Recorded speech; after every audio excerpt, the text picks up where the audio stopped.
On April 10th, 2023, I started the insane project of playing Minecraft entirely inside of virtual reality. And now, over a year later, I went through all of over 1,000 days of arm flailing, skydiving, project building, and put every moment into one movie. I can't wait to show you how much my world has grown, how confident I got as a speaker, and even how I learned to perfect Minecraft inside of VR. It all began 1 month prior on March 4th, 2023, when I put on my Oculus Quest 2 for the first time in this project. Oh yeah. I hope you enjoy my first of hopefully many years in VR Minecraft. Everyone loves using redstone farms to make grinding easier, but why do we always leave the technical bits on display? Today, I built a huge Victorian-inspired base to fix that problem. And just to torture myself, I did it all in VR. This was such a large build, I knew if I wanted to get this done in a timely manner, I'd be grinding for resources as soon as I started the world. So instead of punching wood, I was gathering cornflowers. Good thing this valley was covered in them. Brand new world. I'm gonna have to speedrun. Alright, this is the first time I'm gonna do this in survival. Editor Goob here. If you're familiar with this episode, then this part may seem a little new. As a special treat for you returning viewers, I have added many clips that are exclusive to this episode of the Supercut. Okay. But before I lose my mind gathering resources, I need a spot to actually store those resources. So let's find somewhere pretty to call home. This mountain I spawned next to was already beautiful, so I climbed to the top to get a bird's eye view. This'll do.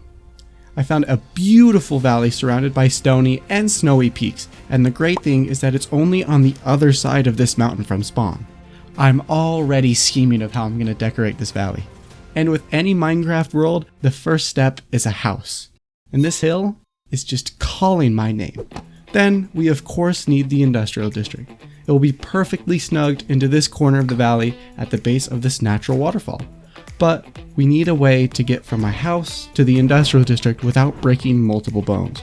So to tie it together, we need a nice trail connecting them. Let's get to work. The first thing I needed to do was replace these rotten iron tools with something at least diamond. So I took a quick trip into a nearby cave to gather general resources, but I made sure to snag any copper I passed along the way. Even though it is a big pass for most players, I needed it for the roof of my industrial district, and I knew if I didn't get any now, it would take even longer down the line. Yeah, we're making decent progress. My commentary during this time was downright shy. I was still getting used to speaking to the camera, and honestly, I can't believe I didn't hear how timid I was. Pretty sure I just have to go up, probably that. No, that's near that. That's where I was gonna go until I saw how far down I went, and I went down.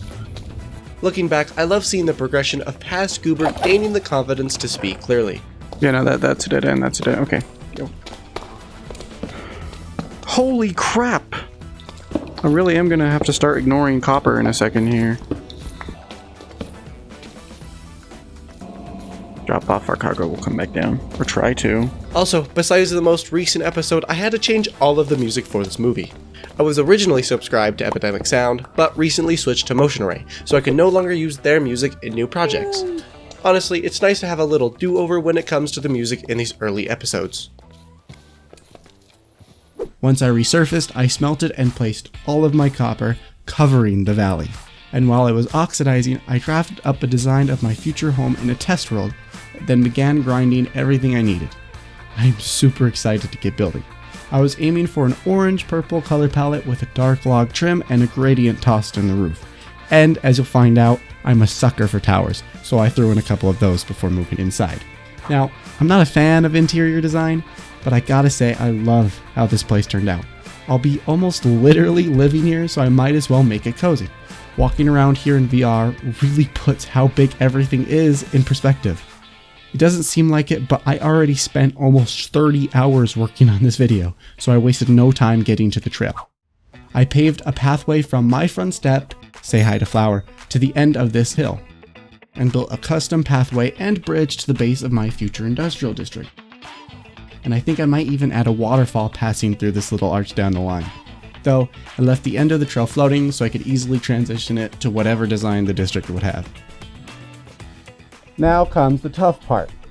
This district needs to have many early game farms that will be helpful even in the long run, all of which being able to be comfortably placed inside of a building. Melons, pumpkins, sugarcane, and carrots for villager trading, as these will bring in tons of emeralds. Cactus and cocoa bean farms for dyes, which can be combined with wool from a sheep farm. And finally, a bee farm so I can get beeswax and bottles of honey, both very important for building and redstone. All of these farms will feed into a central storage system for easy access. Besides that, it will require a large amount of resources, including many different blocks to add a color palette that will pop. And if my estimate is correct, I need over 260 stacks of resources. I really have my work cut out for me. This video has become way longer than I expected, and I haven't even gotten to the main act. I got to grinding as many resources as soon as possible. Thanks to my foresight, I saved a lot of time grinding for oxidized copper, dyes, and if you can believe it, even melons. But that's only the beginning. A large portion of this build was going to be terracotta, so I made a couple trips to the nearest Badlands and grinded over 30 stacks of terracotta. And while I was going back and forth, I grabbed all of the red sand I needed too. After I returned, I dyed all of the terracotta and tossed some into the furnaces to get some of the popping colors glazed terracotta gives. Next up, some of the more unconventional resources I plan to use were coal and lapis blocks, which can be a pain to get for a large build like this, but since I had gotten Fortune 3 early on, I pretty much had all of the lapis I needed before I even started the build. But my coal ran dry smelting all of that terracotta, so I took advantage of the high altitude at the Stony Peaks biome where coal generates much more frequently, and I made sure to fill up on the 24 stacks of calcite I needed while I was there.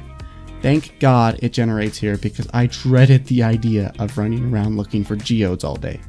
But after going on a quick caving expedition, I almost had everything I needed. The last thing I needed to do was brave the nether. This part is very important because one of the most vibrant colors of the build was going to come from here. Stripped warped stem blocks. As well as many other resources too. But after multiple trips, getting lost, and making other highways, I had everything I needed. After crafting and moving all 260 stacks of resources into the construction site, I was ready to begin. The plan was simple. I wanted the district to have 2 ground entrances, one which connects to the trail and one facing the rest of the valley. In the middle of the district, there will be a small courtyard with a mirror pool, and the redstone farms will line the outside to give it structure. As you can see, I have already built 3 of the farms needed. I built 2 of these very early on. That is because they produce very important resources for the build itself, and that's also why they look like crap. Good thing we're about to cover that up. The third one is because I got ahead of myself and almost forgot to build the trail first. The next one is the sugarcane farm, which is built by iCraftMC. The visible walls of all of the farms will have the industrial district's wall palette. And by now, the shape is already coming through. Next, a small-scale sheep farm, which is a modified version of Morting's design. However, once I got to the cactus farm, I noticed a problem. I built the bee farm a block too high, which means you couldn't see the bees pollinating. But instead of rebuilding everything, I raised the floor of this part of the district by a block. Even though it didn't go to plan, things like this can add character to a build. Now we're on to the cactus farm. This farm was the biggest one, and it gave me a good idea of just how many resources are going to go into this build. And finally, the most annoying farm for last, the carrot farm. This one uses villagers, which means I need to make my way to the nearest village and kidnap some of its inhabitants. If you've never had to move villagers, I envy you. Luckily, once I got the villagers to the farm, it was mostly painless. I just built pathways to their respective prison cells, future homes, and they made their way in. After it was done, I noticed some empty space and I threw in a semi-automatic cocoa farm. Now, all we needed to do was the storage. I built in a quick sorting system and replaced all of the farm's chests with a dropper that would shoot out all of the items into the sorting system. With that, it was finally time to start with the Victorian build. It took me over 40 hours to get here. To start, I grabbed a few blocks from the palette and put down an outline of where the structure will be. Some of it might be floating for a while, but don't worry, I got a plan for that. I didn't want to overwhelm the build with color, so I built the walls in a darker grayscale gradient. And to give it a little variation, I built the walls at different heights, which would cause the roofs to do the same thing. But before I finished, I noticed a problem. My carrot farm, which was usually bustling with villagers' horns, was silent. I took a quick peek and couldn't find the farmer. After doing some research, I realized I used an outdated version of my farm, which caused the villagers to awake on top of their bed and suffocate in the ceiling. But thankfully the comments under the video saved me from completely rebuilding it. I just needed to add an extra solid block for the villager to spawn on and spend an eternity getting new villagers in. But once that was over, I quickly finished the walls and moved on. I wanted to save my favorite part of the build for last, so next was the towers. Oh my god, I'm scared. Okay, 1, 2, 3, 4, 5. How much of this is going to be hidden? Those will be right there. These will be open. That's why these are here. So, boom. So that part will be free. To complement the blues that will be seen in the roof, I added similar blue blocks into the tower, but they would be primarily white with some red trims to offset the cooler colors. Oh my god, first tower down. Oh, well, not really. But I do want to look at it. Oh, that's so cool to see. Let's see. Oh god. Ugh. That worked. That's so cool. Alright. Oh wow, that worked like perfectly. It's like back dam in a century. Oh, it looks so good. Originally, I was thinking of the walls coming up much higher, creating a huge cathedral. But I knew I had so much to do before even getting to the district. And after I already pushed aside this project to play the new Dead Space remake, I wanted to keep the build a bit smaller to have a realistic amount of time to spend grinding. This could have ended up being over 400 stacks.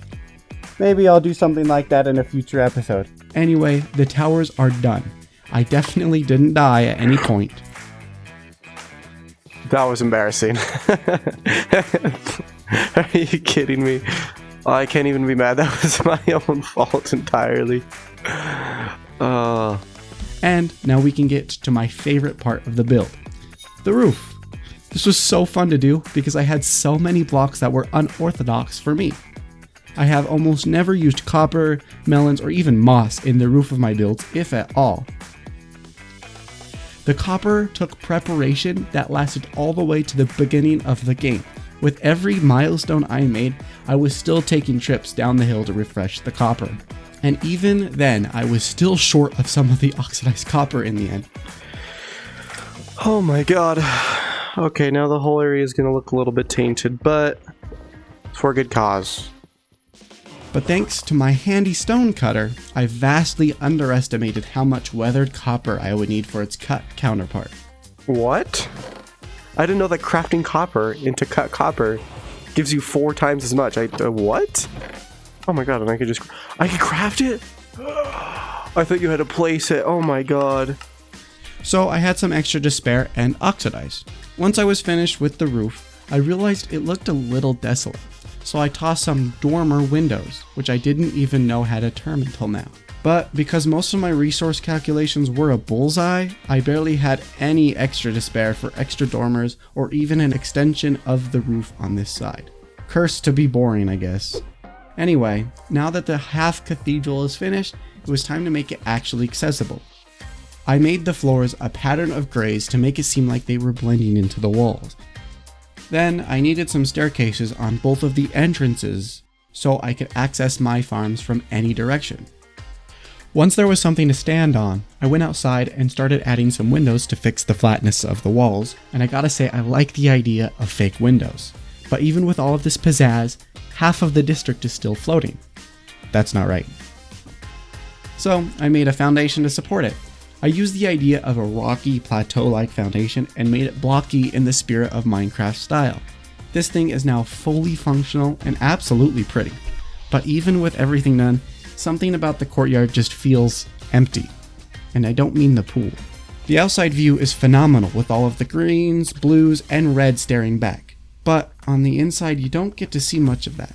To fix this, I wanted to add a huge tree that would enclose the courtyard with its canopy. So I paid the local dark oak biome a visit to steal all of its azalea leaves and got to work.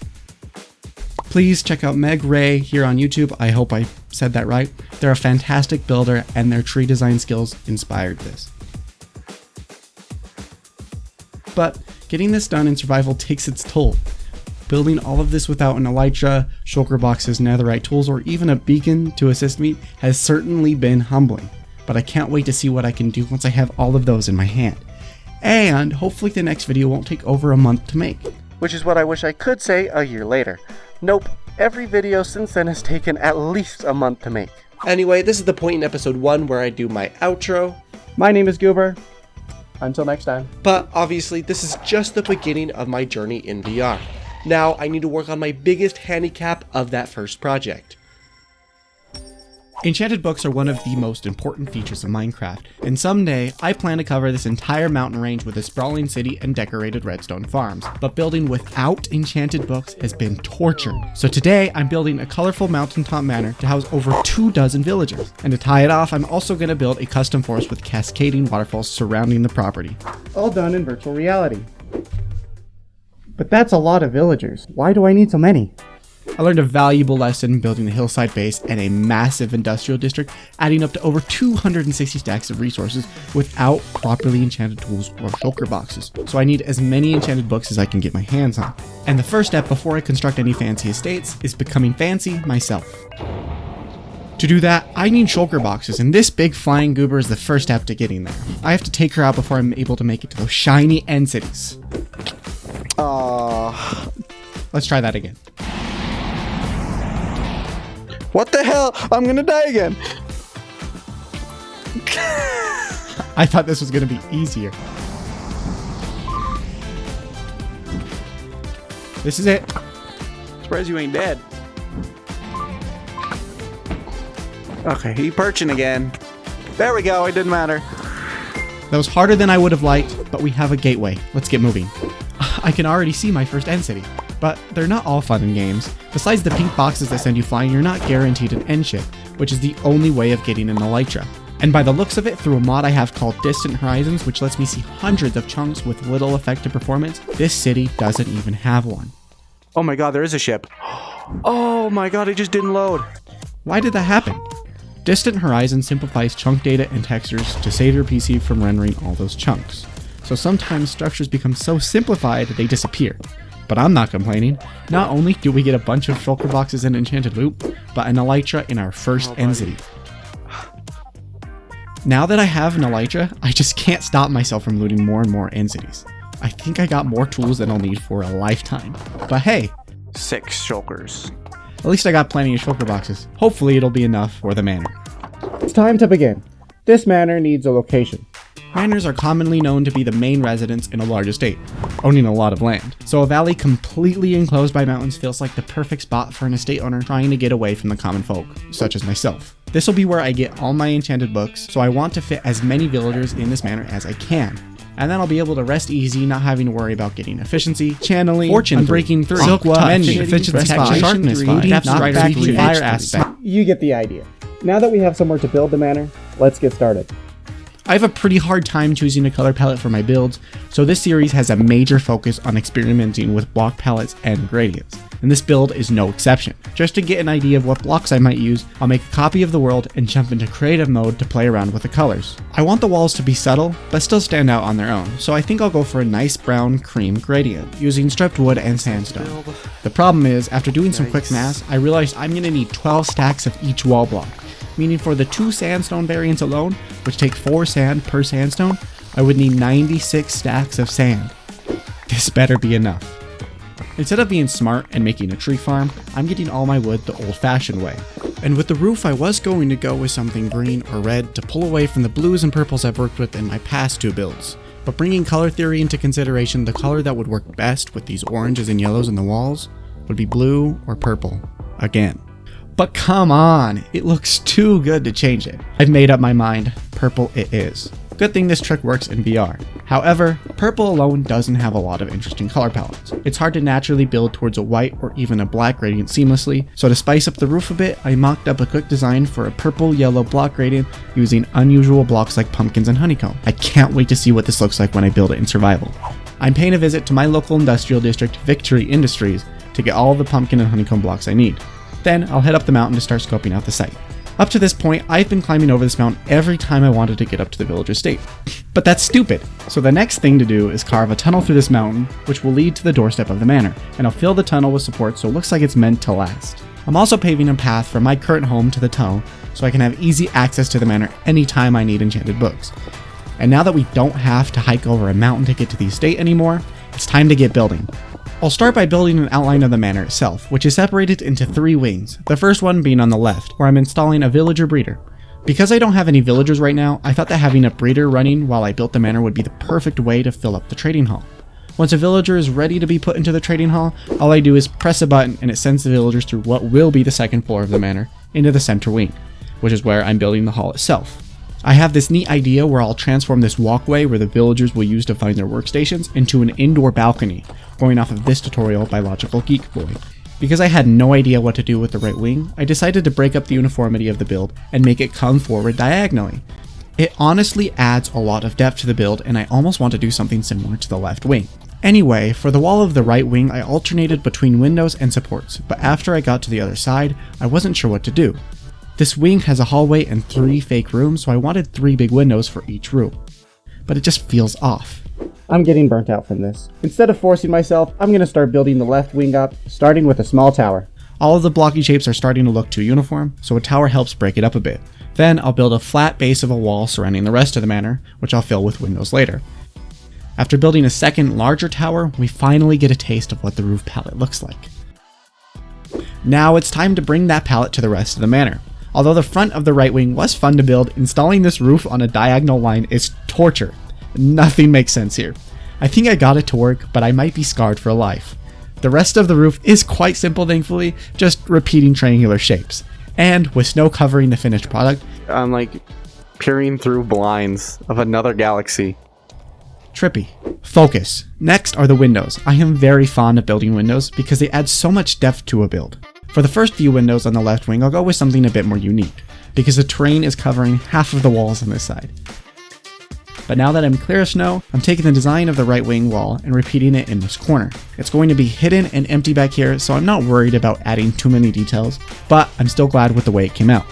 And with the final wall, I'm changing the design from 3 big windows to the same design seen through the rest of the manor, but with a few extra windows above. It's not perfect, but I can feel the gears in my head grinding and steaming. With the main structure looking beautiful and complete, it came time to work on the interior. In the left wing, I started by covering up the villager raider and moving on to decorating the rest of the room. This is where I decided that the second floor of the manor wouldn't be accessible, and only there for looks. It adds a level of mystery to the build. What goes on behind closed doors? After I built in a quick lobby, I turned to the right wing. The diagonal hallway was honestly easier than I thought it would have been. Building on this slant for this long must have gotten me used to it. I love how grand this place looks already. Now I just need to finish the trading hall. I have to be very careful with how I decorate the balcony so that I don't have any villager escapees, but from experience, adding fake doors doesn't seem to bother the villagers' pathfinding. And now I just need lighting. I thought about doing chandeliers, but with how short the roof is, no design would fit while looking good. So I'm going with this stalactite looking design, where it seems like the stars are falling through. Watching the villagers cross the balcony really sells this place to me. What do you think? The manor is starting to feel cozy. I'm even thinking of naming it. Villager Villa? Mountaintop Manor? Maybe Enchanted Estates. I like that one. If you have any suggestions, let me know. Anyway, with the manor done and looking absolutely dashing, all that was left to do was terraform. With almost every build I've done, I've completely ignored the surrounding landscape, so my builds always fall flat. Today, that changes. Even though the estate is going to be hidden from sight, I want it to be covered in flora and nature. I'm outlining the trail with bush and a few well-kept trees, bringing that same idea to the backyard, except with our first taste of rocky terraforming. I didn't plan to do much back here, so I didn't go all out, but I made sure the area wasn't wasted. With lighting added, it feels like I'm walking up to something truly extraordinary. For the lawn, I'm doing an alternating pattern of grass and moss, because it makes it look like the lawn is mowed. So I'm taking every moss block I possibly can from this lush cave. I might need to make a farm for this soon, or I'll be out of my source of moss in no time. I also farmed the heck out of some azalea trees to get the leaves I need for the tropical trees. The valley is split in two, one side being cold and snowy, and the other being rocky and desolate, so I want each side to have a dedicated biome. Although the rocky side seems to be in a dry climate, I'm going to approach it with a more tropical theme. I'm building a sewer entrance for water to flow into the manor and provide an artificial water source. This stream leads directly to the first pond, and is fed by a waterfall that leads to a greater pond up the cliffs. For the cliffs, I'm using a basic palette of cobblestone, stone, and andesite, but I'm going to add some oxidized copper to add some life to the dead stony bits of the cliffs too. But I like the way it snuggles the manor into the valley. But I ran out of moss and grass not even a quarter of the way through this segment, and was forced to decimate yet another lush cave. RIP. From here, I don't have plans for any more cliffs or waterfalls, so I'll finish the area off with a winding cliff. We're finally forced to start foresting. This is scary for me because I've rarely done custom trees, but I think I'm off to a great start. I avoid clumps of leaves by building in an almost checkered pattern, but to make it more naturally, I occasionally break this rule. After adding almost a dozen more trees to the front yard, it started snowing. It's the middle of summer and I feel like I'm in a winter wonderland. One side down, one left to go. I don't think I have enough leaves to build as many trees on this side, but I have more plans for this area. I love the trees, but the grass looks bare. Okay, it seems laying down some leaves against the cliffs and by the water adds so much life to breathe in. Let me do that for the rest. We're coming up on the finish line, and although it's not massive, this is probably one of my biggest terraforming projects I've ever done. And that's saying a lot. I wonder if someday I'll look back on this and become upset at how bad this looks to my future self. Nope, 1 year later, and I still look back to this mountain as a monumental achievement in my VR journey. As of right now, I'm building a massive custom canyon, and I use this estate as a reminder of what to do right. Just doing some lighting, and we're done.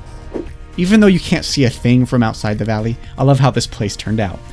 And we got the 27 plant enchanted books we need, plus 2 more thanks to leveling up a couple of villagers. I feel so powerful now. I could build anything. What do you think I should build with these powers?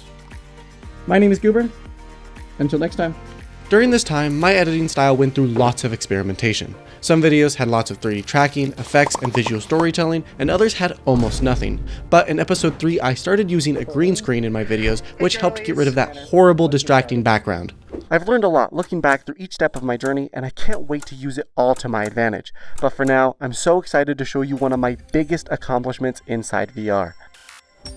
In this video, I'm building a farm that I didn't even think was possible in survival Minecraft. But it's also one of the most important farms I'll ever build. You see, I've been playing in VR for over 600 days now, and I still haven't made an XP farm. I even transformed a mountain for a few measly villagers without any way to repair my tools. We need to fix that. I need XP. All of my equipment is slowly breaking, and I need to do something about that. So I'm gonna make an XP farm. I've already gotten some of it together, but I need a lot more. But first, I need to do some thorough testing, because this farm isn't difficult in the way that you're thinking. In all honesty, it's quite simple. It only uses nearly 200 stacks of resources.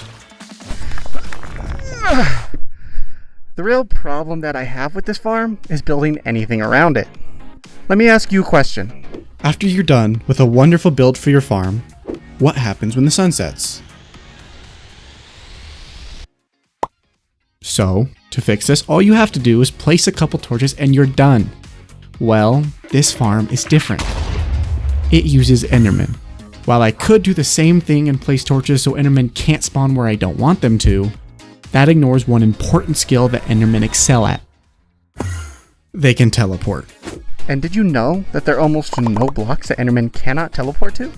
They can even teleport to lightning rods. This is a huge problem. So I started thinking, maybe I should just build a regular old Enderman XP farm. It would be easier, right? Well, you'd be wrong. I mean right. But where's the fun in that? Torturing myself is what makes Minecraft so great. And just like every other monstrosity I've built, I want this farm to be beautiful. But I know what you might be thinking. How? Well, I just need to find every block that Enderman can't teleport to, which is easy. All I have to do is come to a compromise with them. And by compromise, I of course mean torture them. I'm going to lay out a few blocks that I don't think they can teleport to, and then where this water is, I just spawn a few Endermen. If they want to live, they'll teleport to the block. Now it's just up to the process of elimination. Okay, so after some wholesome testing, it looks like they won't teleport to enrods, pots, azalea, and double stacked carpet. I think the enrods and carpets are exactly what I need to decorate this farm however I want. No matter what I place, I just need to cover in double stacked carpet and it's safe, I think. I already have some crazy ideas of how I just might get this build done, but I can already tell this is going to use a lot of resources, so I'm going to jump right into it and get ready to AFK at my teeny tiny wool farm. Hello, guys. I'm gonna need to upgrade this soon, but it's all I got. Wait a minute. Why are you here? Why does the footage look like that? What do you mean? Like it's been smushed, like Dude, I turned leave me alone. the FOV slider all the way down. Don't worry, we'll get back to this and the wool soon. It's just VR shenanigans. Anyway, another resource I'm gonna need a lot of is sandstone. I want this farm to look like a big ol' mushroom floating in space, and smooth sandstone has the perfect texture. And there's definitely not another mushroom looking block I could have used instead. Okay, I think that's enough sandstone. 22 stacks. Now we just need to smelt this. While that's smelting, I'm gonna head to the nether. I need 40.5 stacks of bamboo.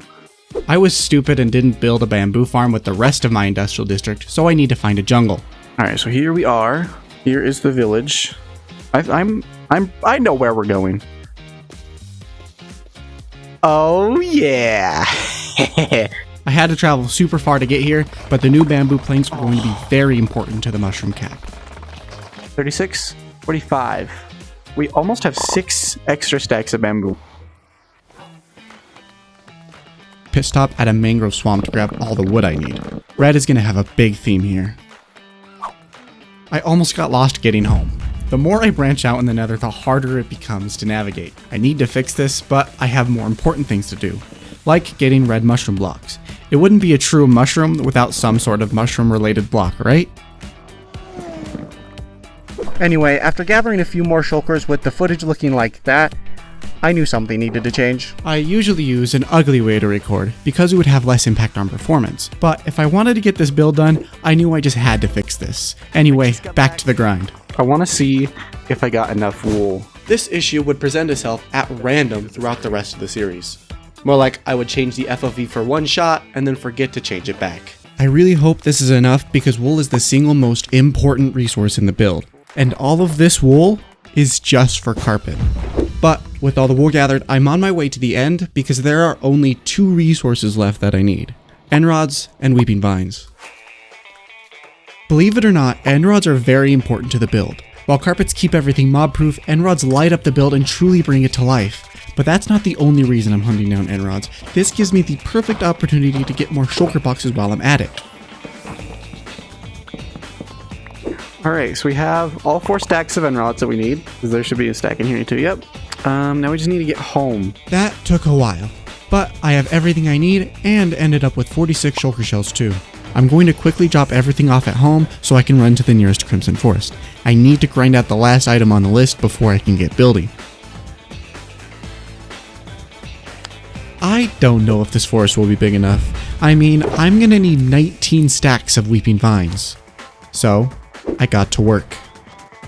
Unlike the enrods, weeping vines serve almost no purpose in the build. I genuinely only want the vines for decoration alone. There we go. Alright, 3, 6, 9, 12, 15, 18, 19. 19 stacks. Let's get home. That took ages. But with that, I could finally start building.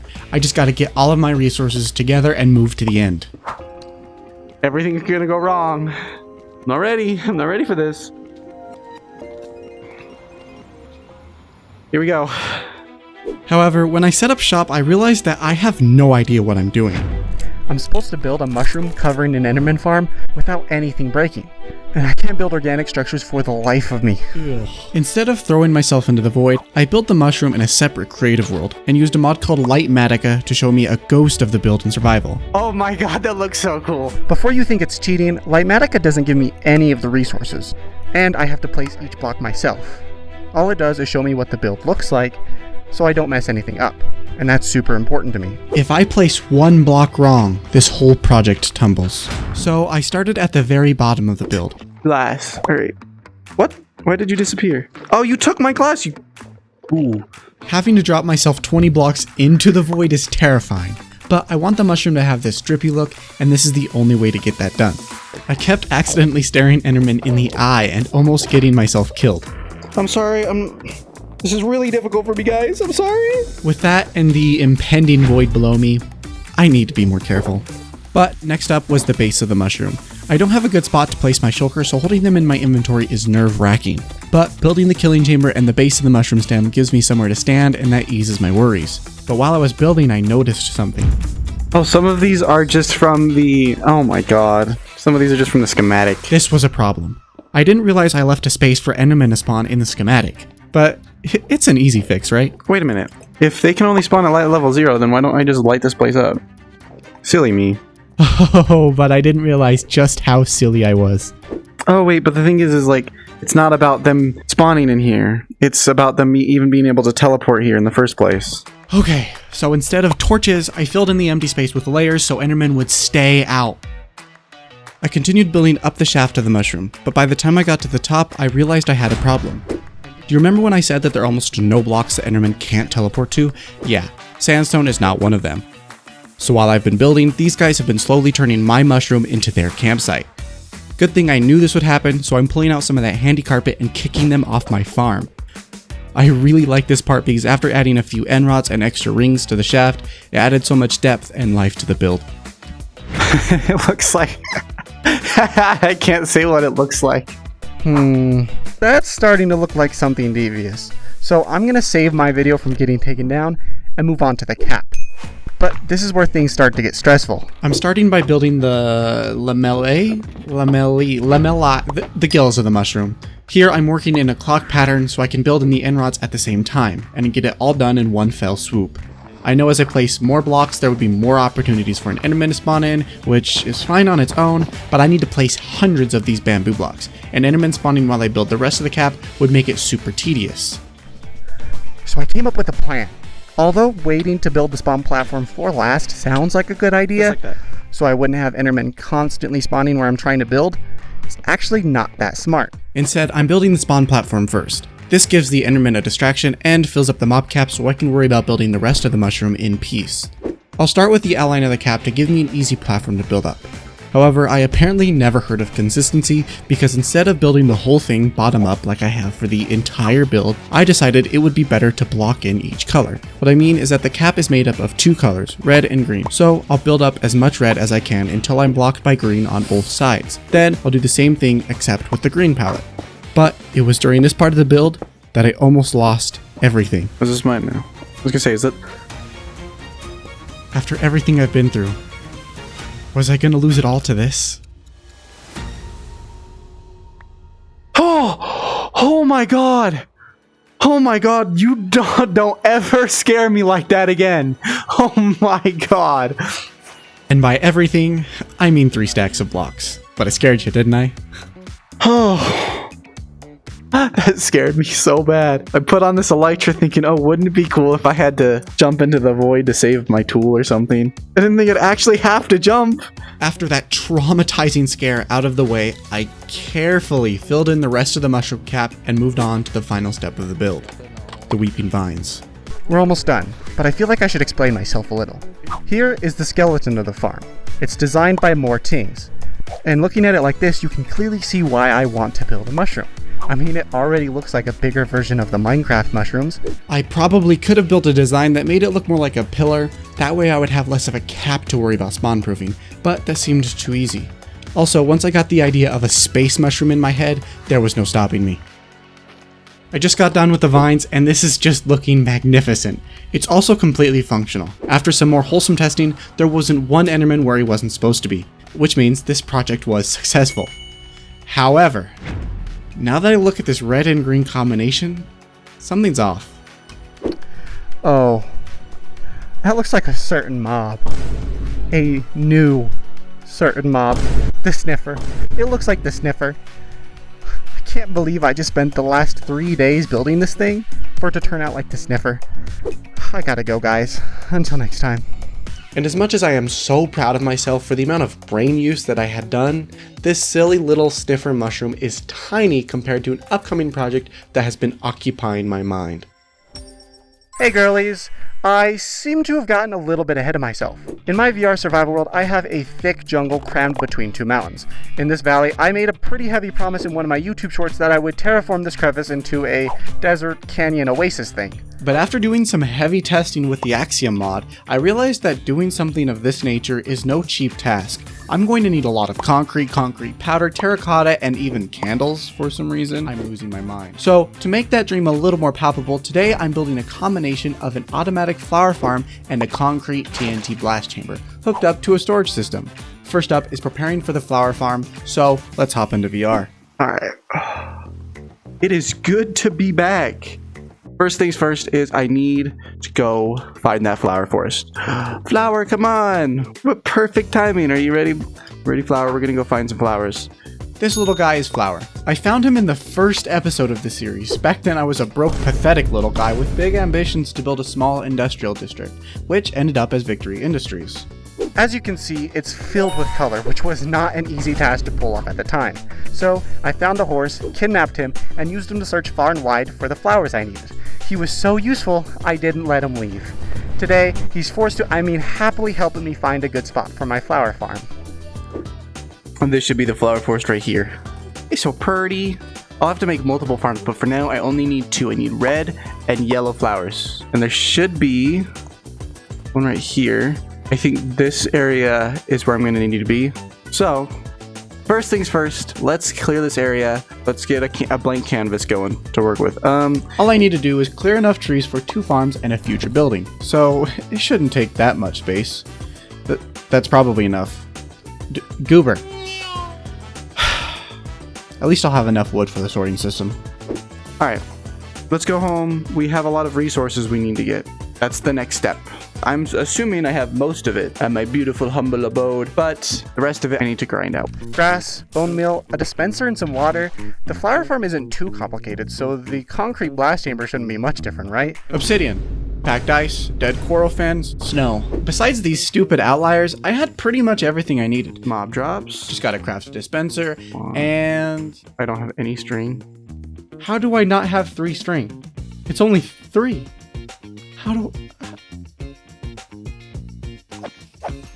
I got my string. With everything else together, I could finally pack my things and head over to the flower farm to get started. This farm works by using the pattern that generates flowers in these biomes, starting at lilies of the valley and ending at dandelions, which is where we want to be. I'll be using a lot of oranges, yellows, and some red in the color palette of my future canyon, so I located a spot where I could get both dandelions and roses in the same farm, which I can craft together to get the orange dyes I need as well. I'm using an automatic flower farm design originally built by Ray's Works, which I plan on slightly modifying to filter out waste. Perfect. First farm is ready to go. We just need to put some bone meal in it and we'll be running. Now we just need to hook up the composter to this guy again. This will run into our automatic sorting system. If seeds are detected, then it will go through the composter. Instead of letting the seeds be freeloaders, I'm making them of use and recycling them back into bone meal, so the farm is partially self-sustained. Fully recyclable, right? Now let's just see if we can filter this without many problems, because I have a feeling I'm going to have problems.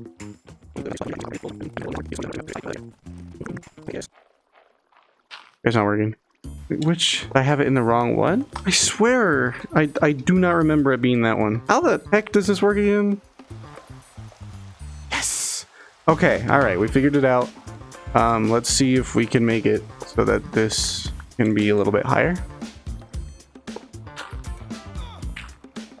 Okay. Okay, alright, works. The contraption is built, it's fully recyclable. If any seeds come through these hoppers, the last hopper picks it up. It will hit the composter and any bone meal will come through here. I just have to set up the redstone so that the redstone elevator actually works. Who knew sorting one item would be so complicated? You ever considered you might just be stupid? You're talking about yourself, you know that, right? Anyway, now that the flower farm is completely functional, we can move on to the concrete converter and blast chamber. This funky guy is designed by Mango. He made a video showcasing it, but no tutorial for it. Thankfully, however, he did provide a schematic for us goobers who want to build it ourselves. There's a link to his video in the description. I should really provide more schematics for myself because my goo goo gaga brain got the combination concrete converter and TNT blast chamber done faster than a flower farm half the size. Honestly, I don't usually like using schematics. It leaves little room for error, and I'd rather be stupid and wrong. It gives you a reason to make fun of me. Having said that, I still messed up.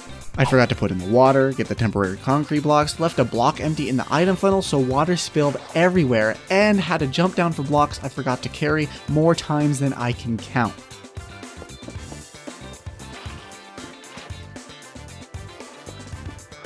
Alright, with that, I think this is also done. Let me turn off this schematic. The stone is not appetizing at all, but I think it's done, but because I don't trust myself with any of my builds, we need to test it. I think red concrete is the only solid concrete we're using for the valley. The rest of it is concrete powder. So this would be the perfect opportunity to test my blast chamber. And then I needed concrete. So we have a bunch of this. Grab some gravel, some sand, bunch of concrete powder. I know that I need 4 just in there before I start the system. I think the farm could easily break. If anything went wrong with the TNT, it could destroy most of the redstone and ruin the farm, so I was peeing my pants only a little while preparing to test it. Okay, now it should be done. I got the water in, I got my powder, and I'm scared. Okay, the TNT is duplicating, if you can hear this.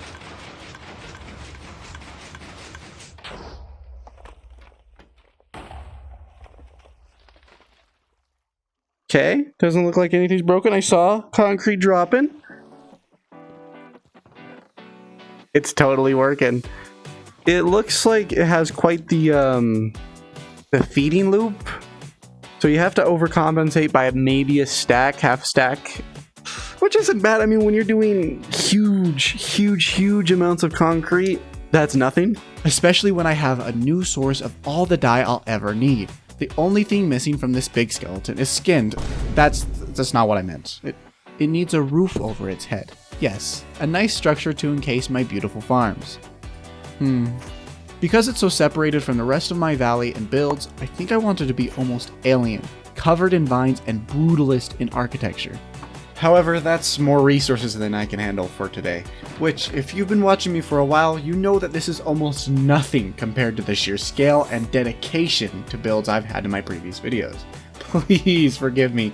Breaking up the bigger builds into smaller videos like this means it won't take me 2 months to put out one episode. Yikes. Hearing that again is humbling. Twice now, I've attempted to speed up production and completely failed. Let's just move past that. Time for the skin. In my last video of VR Minecraft, I built a 2-in-1 farm, combining the production of a concrete TNT blast chamber and an automatic flower farm into one central storage system. This was in preparation for my up-and-coming project of terraforming this entire valley into a desert canyon. When I was finished with the farms, I was so proud of them until I stepped back and saw how desolate they really looked, at least compared to everything else I've built in this world. So, in today's video, I'll be designing a beautiful exterior that'll really make this farm shine. Or maybe not shine, but you'll see what I mean by that. Along with the new structure, I'm going to build a small farm elsewhere to make the flower farm even more efficient. But first, I'm heading over to the blemish on this world that is my 2-in-1 farm to see if there's anything I can do to improve its appearance. I got something. If you missed the previous video, I mentioned I want to build something monumental, but also strange to see in a flower forest, using the architectural style known as brutalism, which is categorized as structures primarily made out of concrete, resembling blocky shapes. I think I can achieve this. Since I want this structure, no basilisk to look like it's made out of concrete, blocks like stone and cobblestone will do greatly. Unfortunately, I'm pretty much out of every resource I want to use in this build. I'll have to head out and do some grinding, but before this, I'm going to build a quick bone farm. Nothing big because I want to move on as soon as possible, but the flower farm and the soon-to-be basilisk runs off of a lot of bone meal. Building this bone farm will give me the opportunity to have bone meal running into the flower farm while I'm building the shell. Then, when I'm done building, I should hopefully have enough flowers to source all the dye I need for the canyon. Well, while looking for skeleton mob spawners using chunk base, I found 2 dungeons right next to each other, give or take 80 blocks on the y-axis, but having 2 farms running at the same time means I get twice the amount of bone meal, twice the runtime of the flower farm, twice the output of flowers, and twice the amount of dye for the canyon. I'm running over right now to get started as soon as possible. X239, Z41, the dungeon should be right below me, so just a few blocks of mining and don't spawn. Ow! At least I lit up your dungeon, idiot! Okay, just gonna light up this cave so no more surprises try to kill me, then I can begin building this bone farm. But you might be wondering why it sounds like I'm voicing everything over after the fact. That's because I am voicing everything over after the fact. When I started recording this episode, I forgot to change my microphone to the proper settings, so I ended up talking to myself in VR for about 10 hours with none of it being picked up, give or take a few special occasions. What the heck? Cool. But none of it is usable, so here I am. It will be fixed, but for now, you're stuck with me.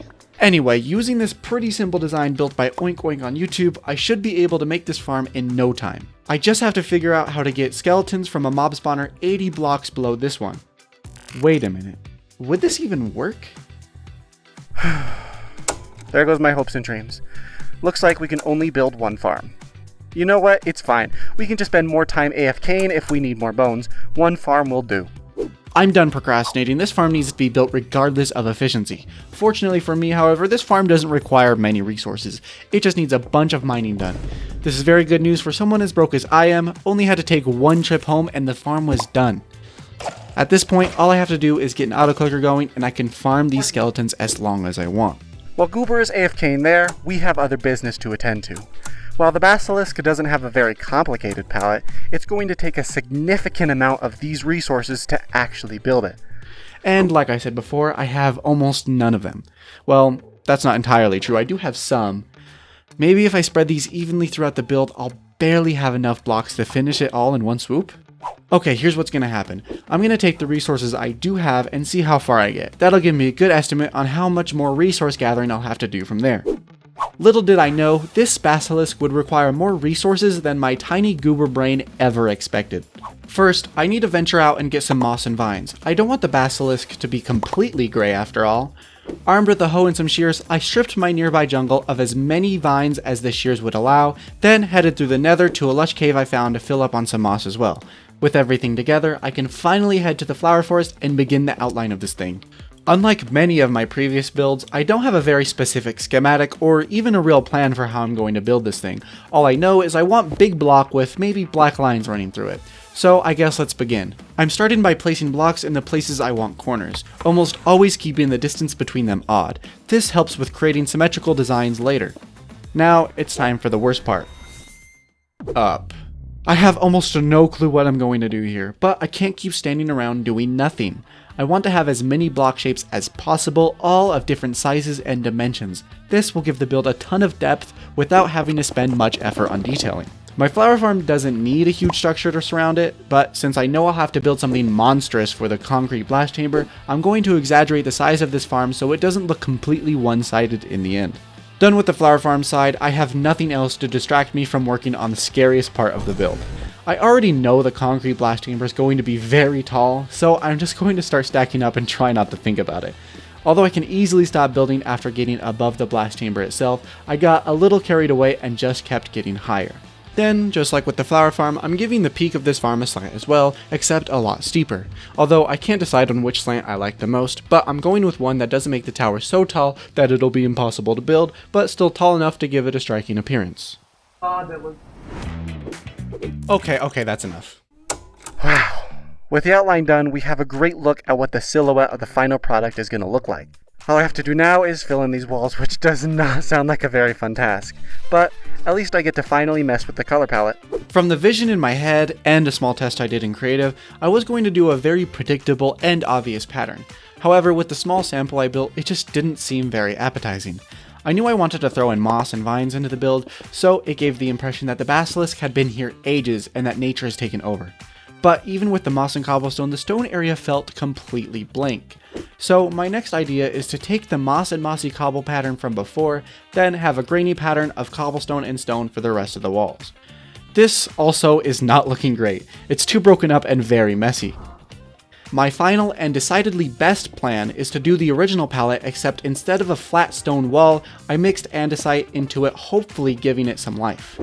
This is perfect. It has both the mixture of moss and cobblestone, but also the stone no longer feels as vacant. I'm going to fill this in to see if it truly looks good, so it's time for a time lapse.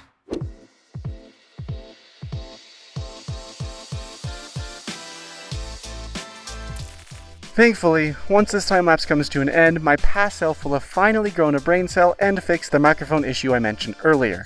I can't believe I got nearly halfway through the build with my microphone picking up nothing.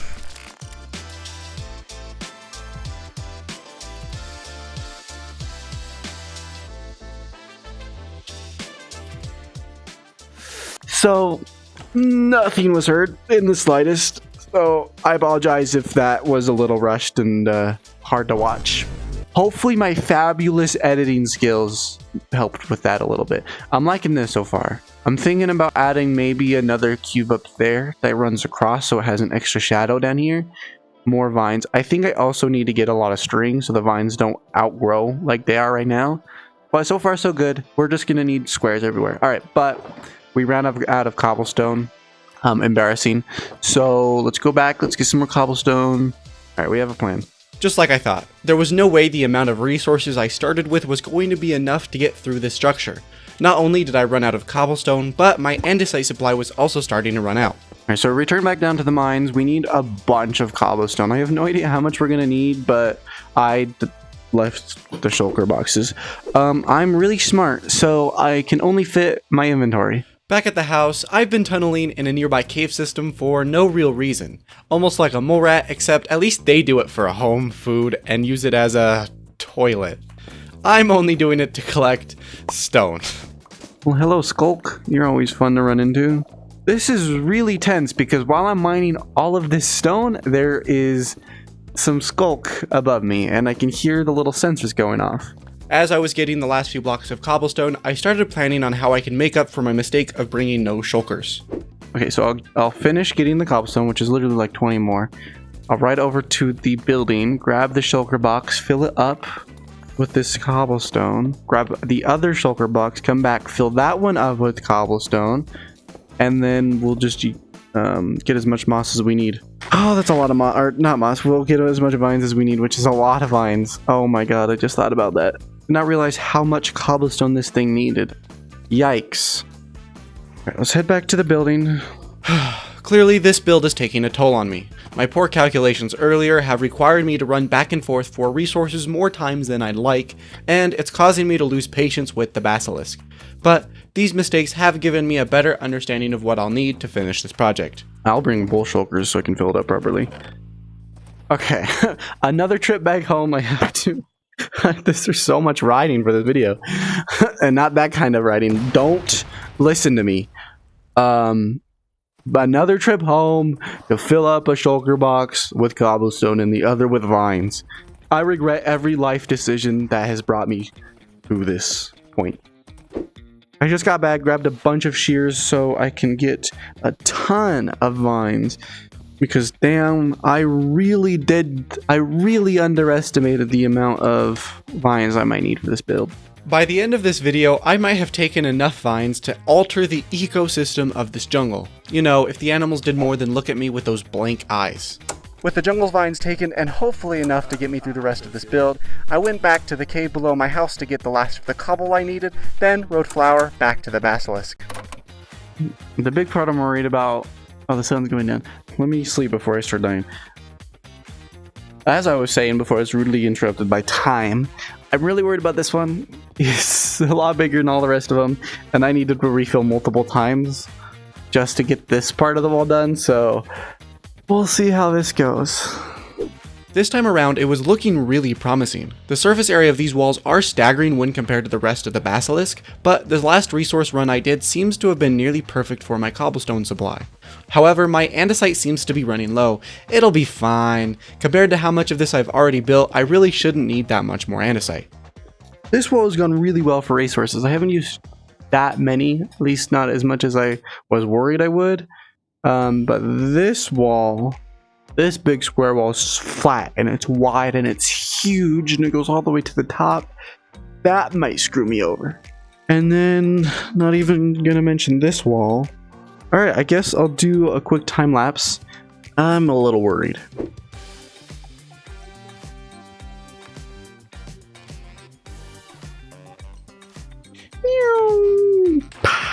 Alright, gotta refill. I don't think we're out yet, but we might be getting close. I honestly got pretty far into the build before I ran out of andesite. I have 16 left. No more in any of the chests. It's really just the andesite. So I am going to get that figured out real quick. Back to it.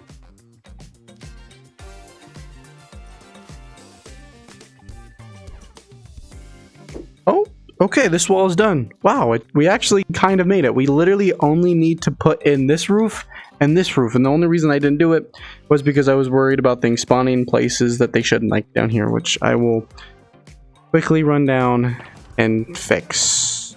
Then boom, yeah, we're actually doing great. Where's the wandering trader? Guys, go get him. Go get him. Sick him. He's not listening to me. I don't want to pick a fight with those guys. I don't want to accidentally start another raid at my manor. Because it would not be the first time. If you know, you know. There's two of them? What the hell are the chances of that happening? Is he still down here? I think he despawned and then just spawned over there. That doesn't make any sense to me. Oh wait, there's another reason that I wanted to get down was because I wanted to get stairs of these blocks. I can't make any of those. Okay, so we got a bunch of stairs, some extras. This should work. You're gonna see me do something a little funky here. Just ignore it, okay? For a little bit, I'll explain myself in a minute. I'm gonna leave these bottom sections empty, but I'm only doing that so I can save some resources and maybe save time, just a teensy bit. I think I'm gonna, okay, all right, sorry for the pause. I just had a brilliant idea for how I'm gonna do the stair design. The reason I was doing it this way with all these like empty blocks was so that I could put stairs here, and then, you know, it would save having to place a block behind it because it would just be covered up by the stair. And then I was thinking, oh wow, wouldn't it be neat to leave it open so that there's light coming through and it would look kind of cool flying by and seeing the glimpse inside. And then I was like, I could still do that with the stairs if I do it a specific way, but you'll have to wait and see because I can't place blocks and think about my design and explain my design that's in my head all at the same time because my brain is malnourished. After all this work, the walls are almost done, and as much as I love the design and silhouette of the basilisk, it's definitely still looking a little flat and even boring in some places. Good thing I have a few exterior details I plan on adding that'll really change that. Oops, I forgot one, but this is what I wanted to do. So you could still see in, but there's also stairs. This way I still get that pattern of all the mossy and cobblestone and the nature taking over, but you can also see in and out at the same time. It's everything I wanted it in one. Once the roof is complete, I can finally begin carving lines into this massive basilisk of a building, and even start adding cubic shapes clinging onto the walls to add even more of that much needed depth. And done. No, one block. And done. That's the roof completely on. This one isn't going to have vents like that one, just because I couldn't really think up a design that looked good in the span of 10 seconds. So I decided to just go the easy route, because I have a lot more to do, and I have not a lot of time to spend doing it. Oh, that looks phenomenal. I was about to swear. Whoops. Wait a minute. Let me get to a better vantage point. Ooh, that looks so cool. From this angle, it looks like that and that are almost the same part of the structure. I can't wait to see what it looks like with the lines through. And so comes the final step of the process. I knew very early on that the walls would look very flat and, well, terrible. To fix this, I came up with an idea you'd see in every cyberpunk themed model. Just take any surface and draw a funky line through it. Why am I applying this to a structure I'm trying to make ancient? Because it's going to look great. But I don't just want to carve into the wall a block or two and then repeat the same cobblestone pattern. Instead, I'll replace the back wall with black terracotta to make the carvings pop. For that, I'm gonna need a bunch of black terracotta. I want it to look like these lines are just a peek inside the void, just a completely empty abyss on the inside. It's gonna add a bunch of contrast. It's gonna add depth. It's gonna be everything I need in this build. And then after that, I'll add a couple clean cubes to it, and I think we'll be finished. All right, I'm gonna empty these shulker boxes real quick. That one might need to stay full, actually. I'm gonna take the shulker box. I'm gonna take flour home, and I'm gonna go get some black terracotta. Come on, buddy. I had a lot to do. I needed terracotta and squid ink for some black terracotta, I needed to mine some extra stone, and even a refill of moss. Because I have a bad record for underestimating the amount of resources I need for a build, I mined terracotta until I filled up an entire shulker.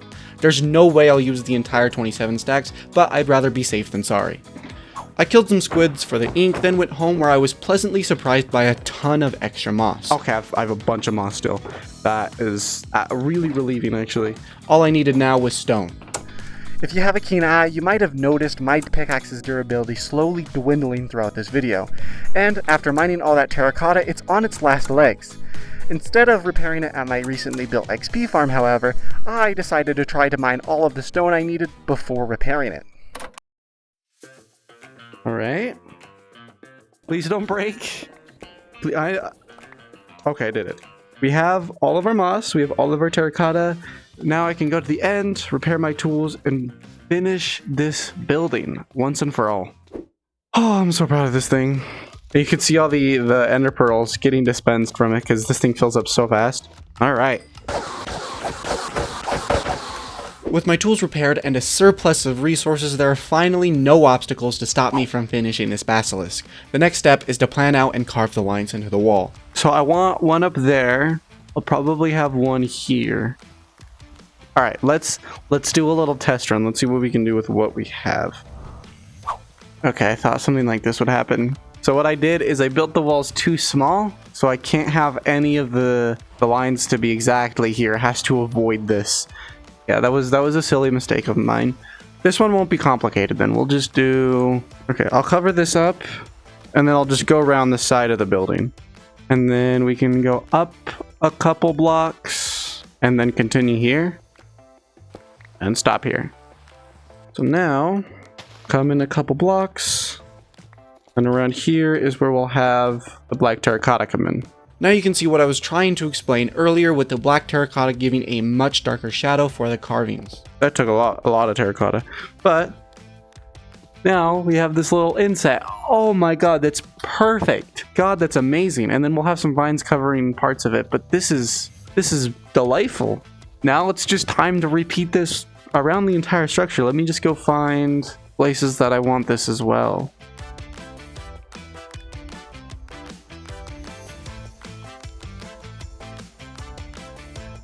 Alright, let's see here. That's looking good. But the reason I wanted to stop there for a reason, because I want another one coming across. Yeah, it'll probably stop right about there. So that's where we should start with the next one. Honestly, at first I was a little concerned with the depth of the carvings. When I finished the second line, I saw it rip a whole chunk out of that portion of the building, and I thought it needed to be drawn back a little. But that's only a small section of the build. I knew I had an entire monolith of a tower to carve into. I think any less than a 2-block depth would have not been enough.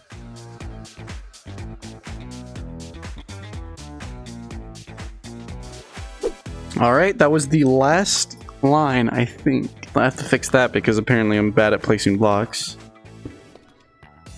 Alright, we're pretty much entirely done. I just want to see what it looks like. Oh yeah. It's definitely missing something, but I'm pretty sure that's just the cubes that I'm going to add in just a second. That is looking awesome. I'm so proud of this. This is amazing. I just have to put in the blocks. Okay, I want to put one up there. So let's start with the front. I think getting an idea of what the front will look like with a few cubes is going to help us do the rest of them. Probably going to put it right around here. Now, usually what I would do is I would just follow this design and come out a couple blocks and then build the cube like that. But I don't think I want to follow the design of the wall. I want it to be kind of out of place, kind of pop out a little bit, you know? So this one's going to be a pretty big one. We'll do like a 5x5 cube. I did forget that I need vines, but yes. Yeah, that's exactly what this thing needed. I had to run back to my house to grab some string because I don't want these vines to grow out of control, but I'm back now. Let's finish this. After these final cubes are added, the shell of the basilisk will be finally complete. Afterwards, I'll throw in a quick interior to tie off the build and we'll be done. But let's see how these cubes look. Okay, I'm gonna put one there because I definitely feel like it's missing something. How does it look? Oh, I built an extra one. Alright, that looks amazing. Thanks to these like edges, it kind of looks like there's squares already sticking out besides those ones. Like it looks like I already built big versions of those. So having these tiny ones really helps sell it. Oh my god, this looks awesome. I'm gonna put more vines on this side, and then we're maybe up there too, but we're done. We're done.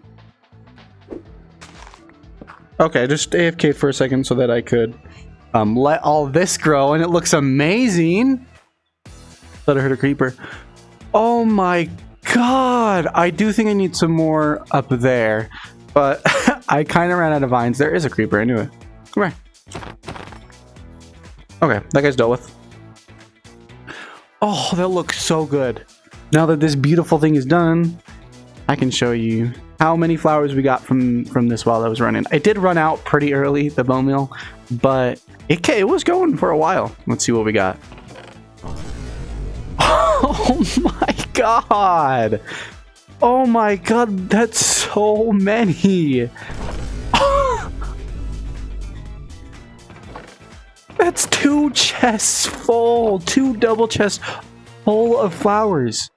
That's probably a double chest of each flower. Well, yeah. With this guy done, I can pack up my things and head back home with a job well done. That was a chore. I love it to pieces, and I'm so proud of how far I got without using a guide, unlike my previous builds, but it was exhausting, and I was reconsidering a lot of choices. But in the end, there's nothing I would change about the basilisk. Well, I may come back in the future to terraform the surroundings, but the structure itself is amazing. Thank you for watching me pull my brain apart for a silly Minecraft build. If you'd like to see more, subscribe, and if you'd like to take an extra step to support me, my Patreon is linked in the description. Thank you so much to my current patrons for supporting me and doing what I love. You guys mean the world to me. Anyway, with the basilisk complete and a plethora of flowers to work with, we can finally begin work on the desert canyon in the next video. With that being said, my name is Goober. Until next time.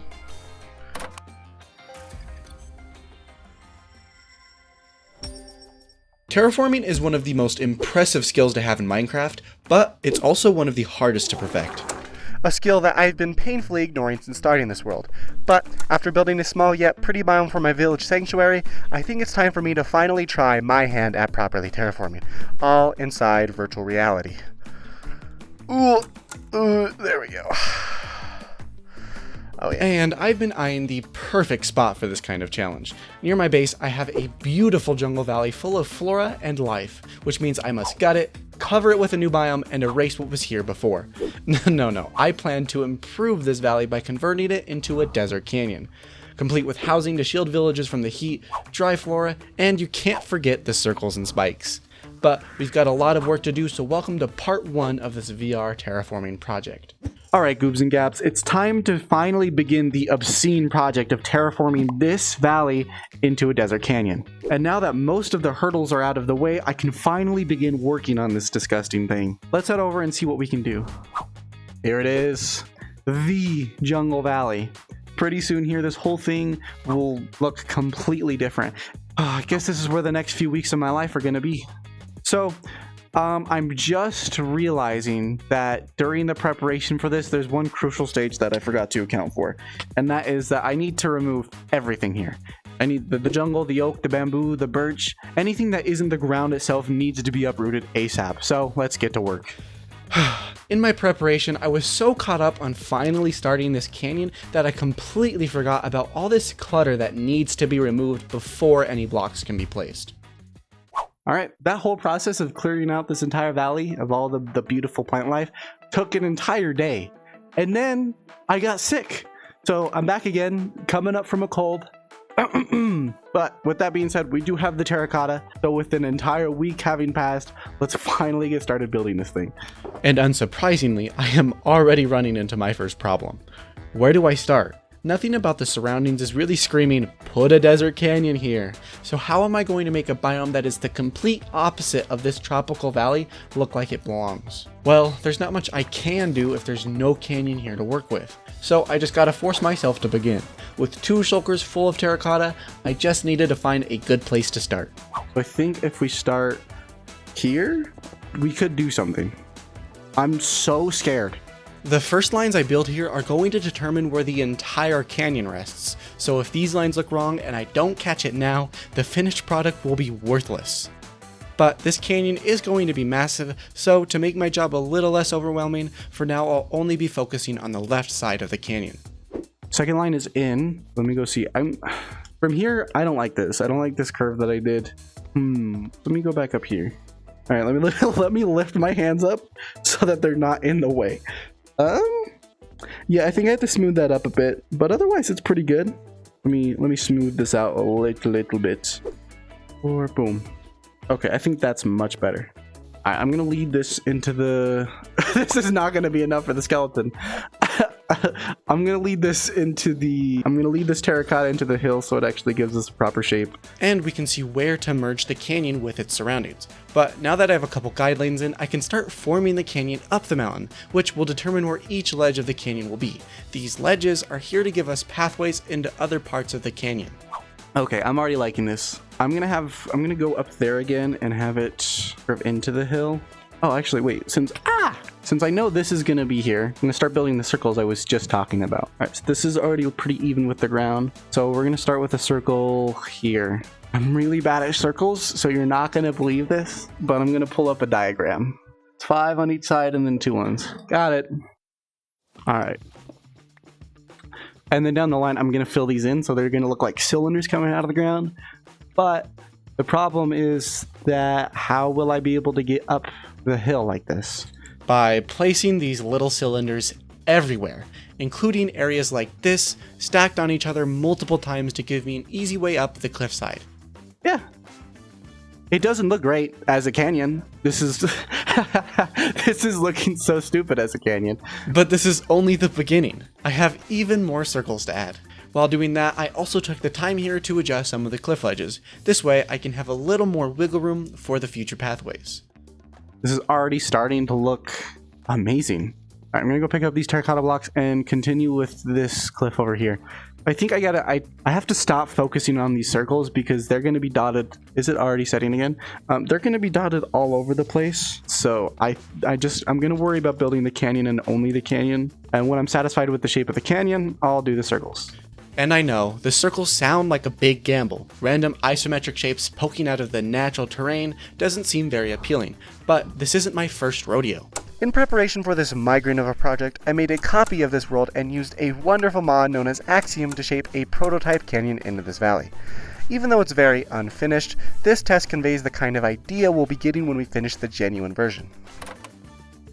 Wow!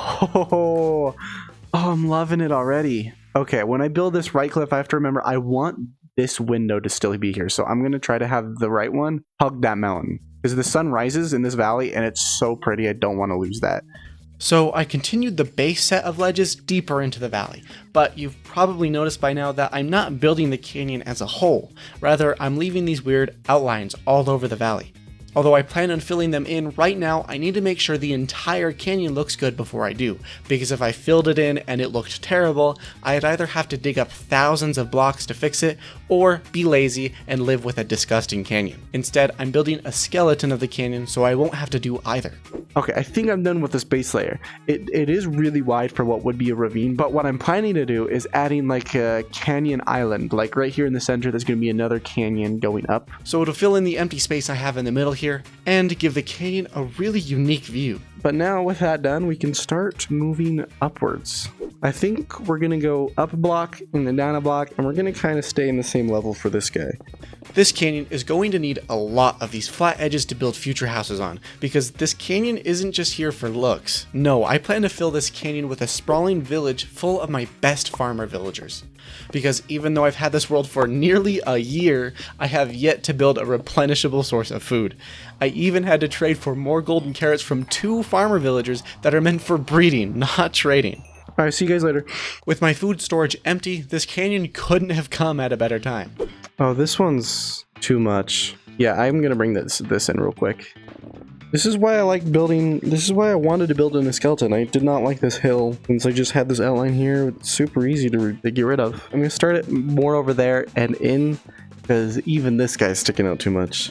I have to keep in mind that there's 2 sides to this canyon. Let's be a little bit more generous with the space that I have. Or I guess a little bit more conservative with the space that I had. While building all these funky shapes, I didn't think about how much space I was leaving for the other side of the canyon, meaning when the time comes, this side will have to hug the mountain a lot tighter.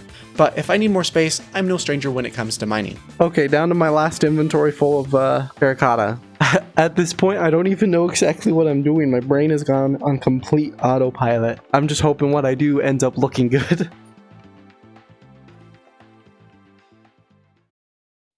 Wow. Even though I'm flying through my terracotta, this is insane progress. And since I've built a habit for the skeleton so far, I think it's time for a time lapse. I got a refill on terracotta anyway, so I'll keep building until I run out.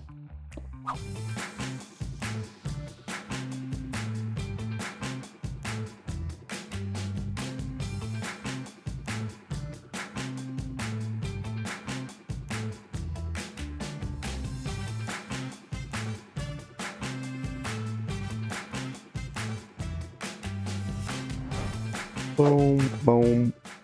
Alright, all of my blocks are gone. I have no more terracotta left. But I want to go see how this looks from that first original angle we were standing at. Yeah, I'm going to sleep and then I'm going to immediately show you what I was talking about with the sun. See what I mean? Did you see that? Did you notice that? The sun rises right in that valley if you angle it properly. So I don't want anything really blocking that. But I won't know if it's being blocked until I build that ledge of the canyon. It's time to officially begin work on the right side of the skeleton. So I ran off to a not so nearby mesa biome to grab some more terracotta. Over 3 hours in, I'm halfway done with the outline. That's not including the entire day I spent deforesting that valley. Okay, attempt number 2. 2 more shulkers should be enough, since I was able to get a little over half of the valley done with 54 stacks in the first place. Honestly, I should be grabbing more terracotta while I'm here, because the finished canyon will need much more than 4 shulkers worth, but that's a problem for future me. 2 more shulkers full of terracotta later, we were ready to finish this. I was gonna say finish this canyon, but this is a long way from being finished. I am ready to continue building the skeleton of this canyon. But thanks to my mistake of building the left side so far out, I have to remember to be extra careful on this side. I don't want the canyon to protrude too far out from this part of the mountain, otherwise it might ruin that beautiful sunrise I get. Okay, this should be good because it finally reaches the peak. So that way it should cover up this entire mountain right here. But I should still be able to get a nice glimpse of the sun rising from that angle. Actually, we can test that. Sun's about to set, so we can watch the sunrise and see if this is in the right spot. Boom. Perfect. Even if I didn't bring that out at all, the sun's really big right there. It's framed a lot perfectly here, so that gap isn't even that important. We'll see what it looks like later when we're actually done with filling it in. Oh my god, I just realized that cliffside up there that I just built wasn't recorded in replay mod at all. No fancy replays for you, cliffside. After turning it on, I got right back to work and fell into the same autopilot from earlier, gradually bringing the cliff ledge up or down and leading it into the mountain, except this time a lot closer to the mountain. But even though some of these ledges might look a little funky, I have lots of plans for them. Yeah, the reason this cliffside is coming out almost as far as that one is because I'm going to have it indent. I want there to be structures in a line here. It's going to be the first major structure, I think. And I'm starting to have very interesting ideas, but I'm also super scared of these ideas. However, in this early stage of the canyon, all I have to worry about is providing a nice canyon for such scary ideas. but that's not always easy. I'm now realizing how close this cliff comes to the mountain. It's not going to be able to get much of a grip. Like right here, I guess is where the next wall would probably be best off starting. Okay. Much better. It's not a lot of space to work with, but adding these extra stilts really helped my brain in knowing where the future ledges will be. Well, I'm reaching the end of the canyon, so it's time to start weaning these ledges from the heights and bringing them lower and lower until they meet the ground. But now that it's done, I'm realizing this side is a lot lower than the other. I don't know where else to put cliffs up there. I'm realizing even this one goes up high, even though it's ending here.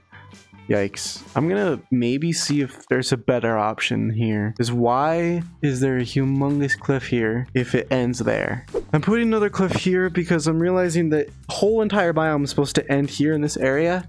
And there's this massive cliff just jutting out here.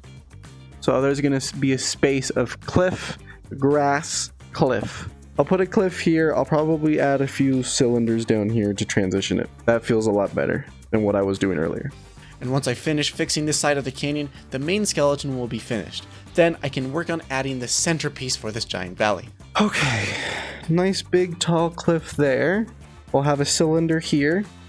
Help with that. Probably terraform that down a little bit.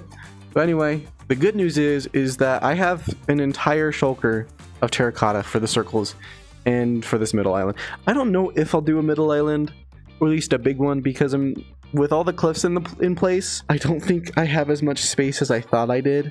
So maybe. We'll see. Now that the walls of the canyon are in place, I think I need to reapproach my original problem with this canyon. These ledges. They're everywhere. And no matter where you look, there's going to be some very jarring differences between the canyon and the biome next to it. How am I supposed to blend the reds, oranges, and yellows that will be seen in the canyon with the blues, greens, and whites seen all around the canyon? Well, I've come to a solution, and that is to do nothing. I'm not kidding. Down the line, I plan to change almost everything about the biomes in the area. Anyway, these mountains will soon become a set of volcanoes, maybe turn these plains into a tropical cliffside beach. Anyway, I don't think I need to worry about it until I actually terraform the biomes around it. But with most of the canyon in place, I start to realize that a center canyon wouldn't really fit the spacious space I have here. If I do a center island, it's going to be a really small one. It's not nearly enough space to make an impressive looking one. It's just going to waste the space, really. Obviously, I'll have spikes coming out.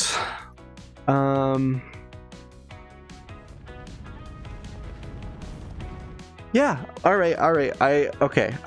I've made up my mind. I don't want to do a center island anymore. There's not enough space for it. It's too thin, it's too small. It's gonna just waste the space. I'm going to have an arch of the canyon right here. It's gonna remind me of home, Utah. It's gonna remind me of Moab. And I think it's gonna use up that space much better than I had originally thought. I just gotta find a good spot for it.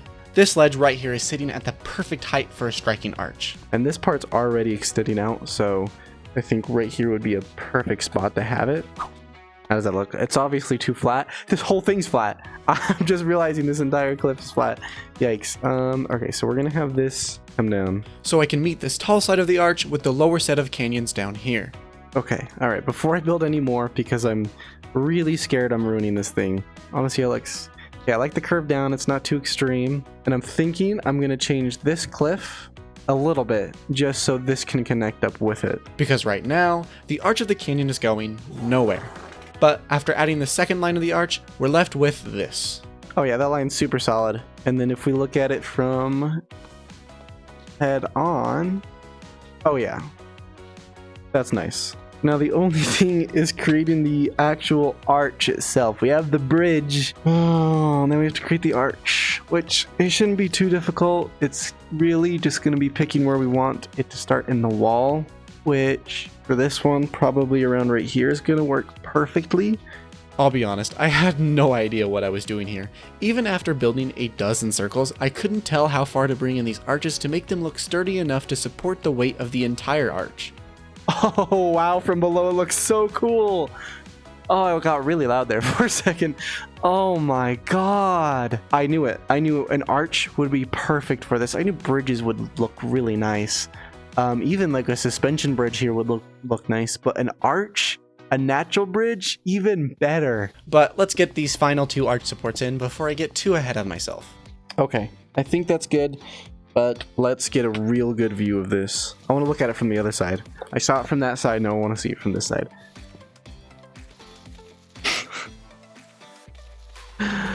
Oh, it looks so good. From this side, you can't really tell the difference between the arch and all the other lines. But in my mind's eye, I can see it. I think I need to move these arches forward, though. That's okay. I have so much extra terracotta. I thought I would run out, like, completely. But since I didn't, I shouldn't hesitate to use as much as I need. After all, I'm not filling in this canyon until it looks perfect. And after attempt number 2... consider that I have no reference at hand. I'm in VR, it's kind of hard to constantly look at my phone. I only have one reference, and that's circles, and those are easy to remember, so doing this is not easy. But even after a second attempt, these arches do not look natural.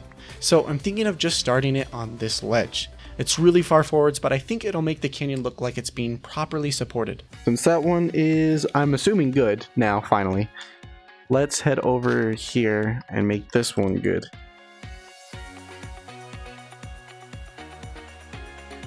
Okay, that's not bad. That's definitely better than what we had. Still not enough, though. I think this needs to get steeper, and it needs to taper off smoother. And I even noticed some issues with the other side of the arch. So I'll make those few changes, and part 1 of this canyon will be complete. Even though this is just the beginning, I'm really proud of how far this is coming. The idea of this valley becoming something new was so far out of sight, I never thought I'd see it happen. But here we are. Now, the once jungle valley is filled in with a web of terracotta, planning out my future biome remodel. I just hope it looks good. Not bad. Not bad. From right below it, it's beautiful. From right below it, it's just absolutely amazing. But we won't really know if it's fixed or done right until we fill it in. But right now, it looks good. I know the bridge of the arch looks thin, but I already have some dubious plans on what to do for that. So... the canyon's done. I mean, as done as it's gonna get. Well, the whole skeleton of the canyon, the arch, the circles, everything is planned out and it's ready to be filled in, which I'll be doing in the next episode, so subscribe to make sure you don't miss that. If you'd like to see more builds and even download schematics for them, check out my Patreon in the description. You're gonna love it. With that being said, my name is Goober. Until next time.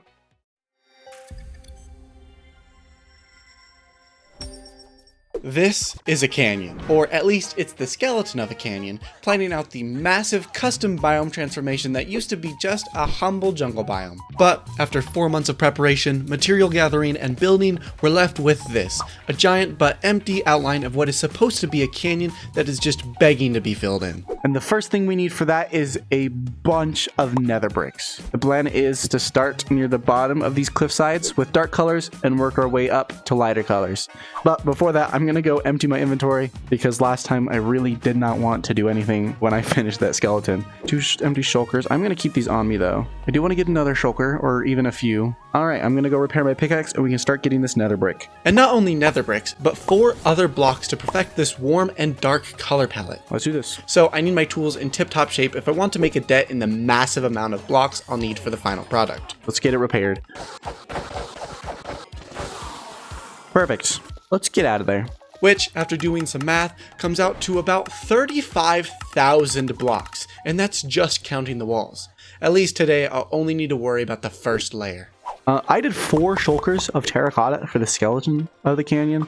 That did not work out. So for the nether brick, which is only going to be the bottom layer of the canyon, I'm just going to get 2 shulkers full. But to get those 2 shulkers full, I need to find a source of nether bricks. Should be right over here. I remember it being in a really funky spot. Uh-oh. Okay. I'm going to take some time finding a fortress or 2, and I'll get back to you if anything happens. If only he knew. He passed the fortress 5 minutes ago. I mean, I could get the nether bricks by smelting hundreds of thousands of netherite into nether brick. Instead, I'll push the confusion aside and choose the simpler route. Mining it.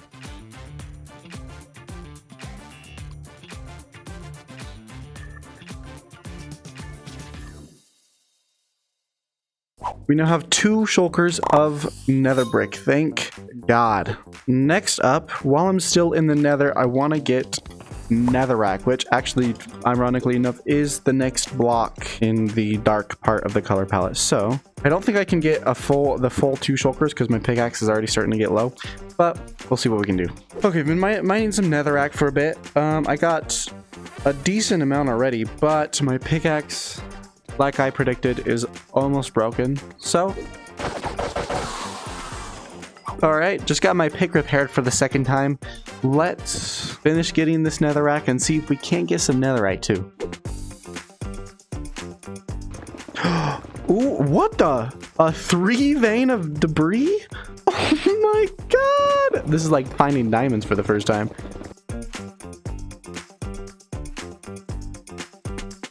Ooh. 1, 2, 3 again? In the end, not only did I get over 2 shulkers of netherrack, but I also dug up 8 pieces of ancient debris.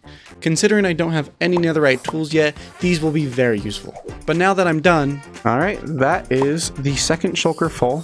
It's time for a third repair of my tools, and a journey to a recent build.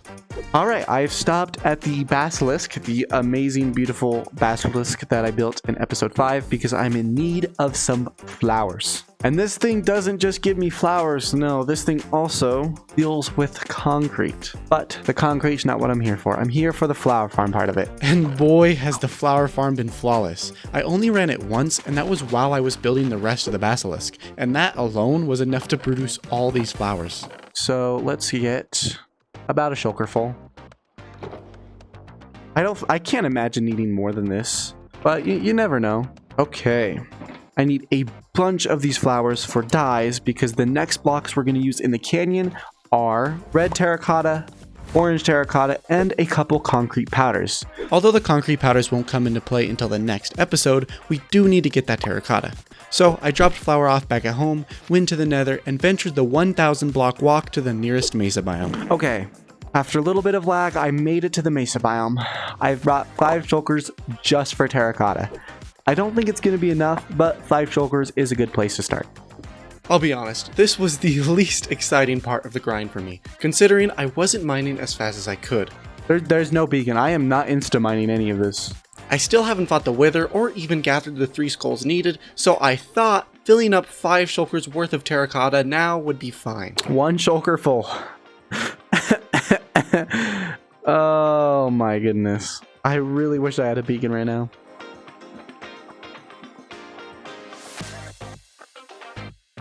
Okay, almost 2 shulkers full of terracotta, and I've been here half an hour.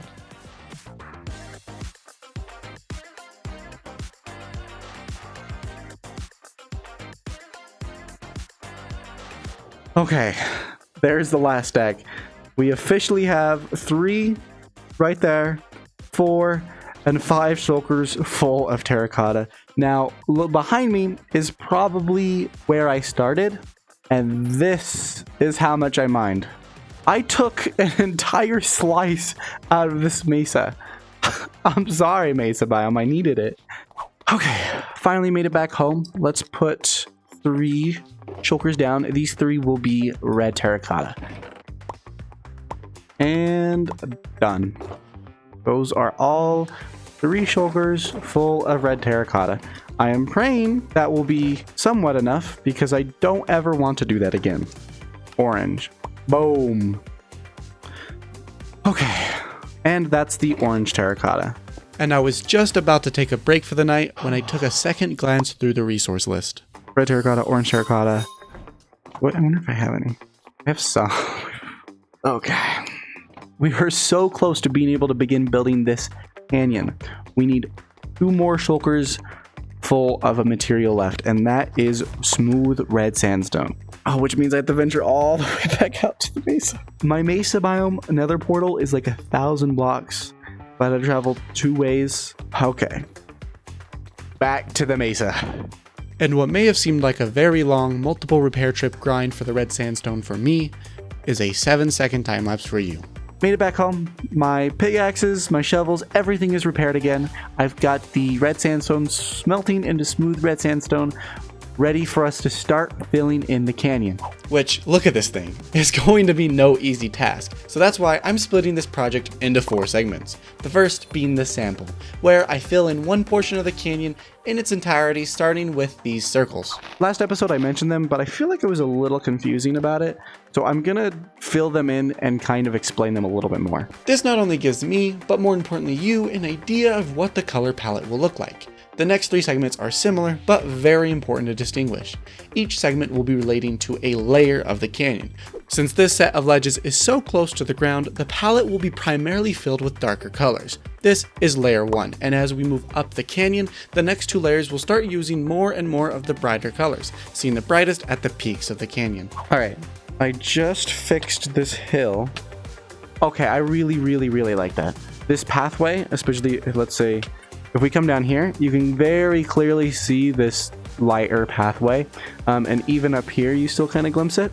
Pathways like this are essential for navigating different parts of the canyon, and they were only made possible with those circles. Without them, I wouldn't even be able to get into the canyon. Not only do they make a nice trail, but the unnatural shapes give the canyon some much needed character. Okay, the next 2 layers are in with brighter colors going up, and I think I'm liking it so far. That top one, if you just look at the circle, it kind of looks a little funky. With it all together, I think it looks really good. And it was a great learning opportunity for how I can make the rest of the 3rd layer look even better when I fill it in. But it's time to begin the second segment of the canyon. I'm going to start at the bottom again, but I'm going to be working deeper into the valley. Okay, we got some done already, but I'm thinking I'm going to stop there. There's going to be this kind of connecting pathway up there. Because as much as I have the skeletons say it's going to connect there, I'm not exactly sure how the walls are going to look.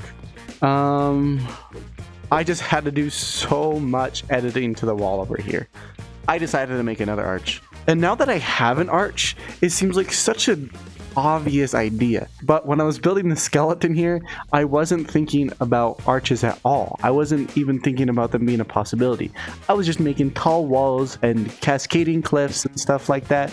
But now that I have arches on the brain, it feels so natural. It does look kind of thin up there, but like I said with the arch over there, it's going to be covered with another layer. But that won't come until the next episode. For now, I think it's time for our time lapse.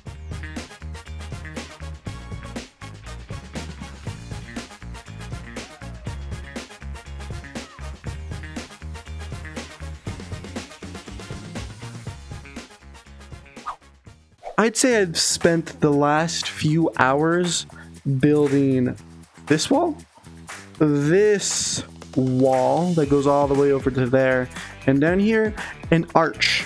As much as I would love to keep building this part, I think I'm gonna go back over here and build a canyon that I left right here. After a few hours of building that wall, I think I want to come back and finish. Oh, I have a headache from building the walls all the way down there. And I forgot this little guy. So, I'm going to fill in this wall that I forgot to because I'm an idiot. And then I'm going to fill in this wall. Because as I was trying to explain before being interrupted by my own failures, I filled in this part of the sample and this part of the first layer. So to make it look a little bit consistent, I'm filling in this wall too, even though it technically belongs in segment 3.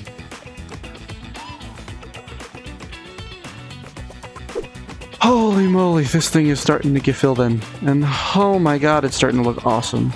The only thing I'm worried about right now is that I think these walls are super tight. When I was building the skeleton of the canyon, it was really easy to forget what it might look like when the walls are actually filled in. Honestly, as long as they weren't touching, I was happy, which was clearly an oversight.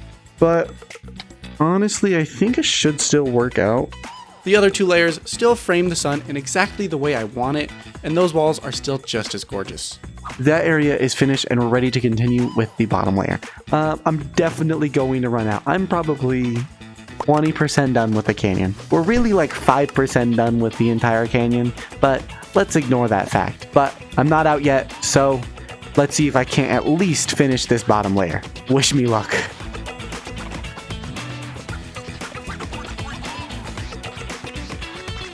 Besides taking quite a bit of damage, oh my god. One thing I absolutely hate about building on mountains is the fact that you're falling about 24/7. the first layer was going seamlessly.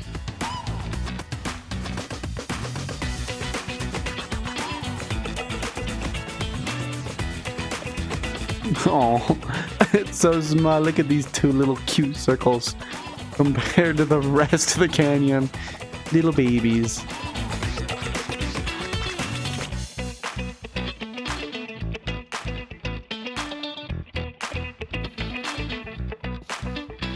Oh my goodness.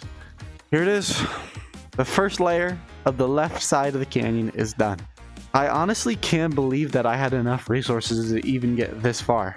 Sure, I did craft some extra terracotta just in case I ran out, but I never had to use any of it, meaning I have a bunch of extra resources to keep pushing through this massive project. So much, in fact, that I'm going to begin work on the first layer of the right side of the canyon. I don't think I'll have enough to fill in the entire thing, but let's see how far I get.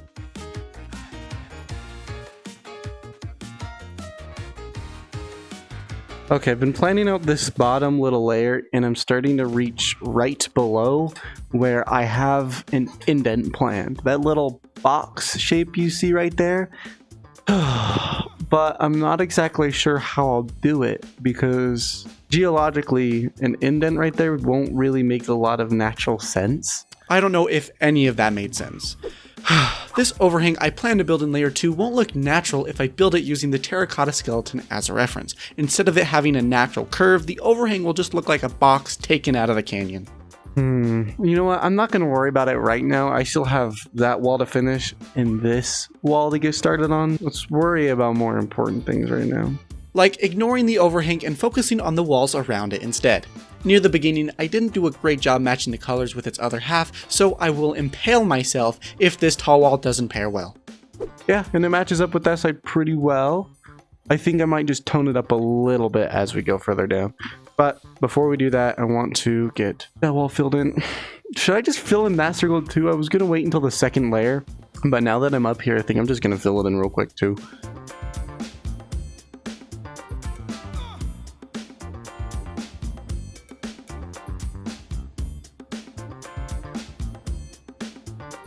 It's insane to look at all these really bright and cool colors and then turn around and see that. Oh, I'm loving it. I'm imagining it with the spikes and the caves and the structures and the trees and the candles. I mean, what? You'll see what I mean by that in a few episodes. But in the meantime, I've got many, many more walls to fill, and honestly, I'm in need of a break. I'm running out of orange terracotta here pretty soon. And when that time comes, it'll be my chance to step away from all this filling. Okay, I'm getting rid of this line right here that connects, or that's the problem, it doesn't connect with that one. And this area is too small to have a silly little lip right here. So I'm just going to shave this wall down to meet up with the ledge above it. Okay, taking a break from the canyon, I'm back at the house. I need to grab some dye, even though I'm pretty sure I'm out of the red flowers. Yes, pretty much. I need to dye some more red terracotta and some more orange terracotta. I'm really low, but I have some extra normal terracotta here, which I'll just run over to the basilisk, grab some flowers, and dye into what I need. I'm also going to take this time to change out the smooth red sandstone. Now, I just want to grab this shulker and go fill it up with red roses. So we're going to take a nice, much needed break from all the monotonous placing. Go grab some... Oh... When I'd gotten that first sight in, I was kind of doubting that it would look any good, but from this distance, it's beautiful. I think I was just too close, and it was kind of harming the way I looked at it. I'm so proud of it. I'm looking at the amount of blocks that are in the walls, and it looks like nothing in comparison to that canyon I've been building. Hello, basilisk. I'm needing more flowers, please. Okay, shulker is filled with more dye. Finally head home, dye up some terracotta, and continue that massive canyon. Hi, flower. Now, I just gotta repair my pickaxe, and I guess my shovel too. Okay, I swear, my BPM spikes every time I cross this bridge. Okay, guys, okay, I hear you. Oh, I hear you. I'm trying to talk about how scary that bridge is, and you're so loud. And done. Yippee! Alright, see you. Oh, hello there. Alright, I'm out of here. I'm out of here. Before you guys lag out my game. Ooh, before one of you guys knock me off, I'm out of here. Okay. My pickaxe is finally repaired. I don't have to worry about that anymore. My shovel is as well. I've got a refill of netherrack, a little bit of a refill for terracottas. I'm ready to keep going.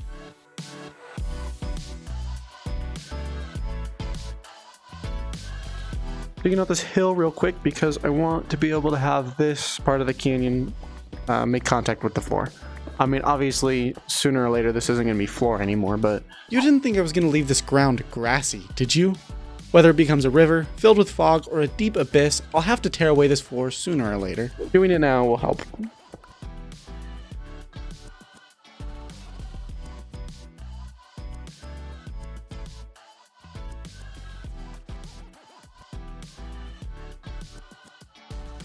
Okay, that was the last little bit of the orange terracotta that I had.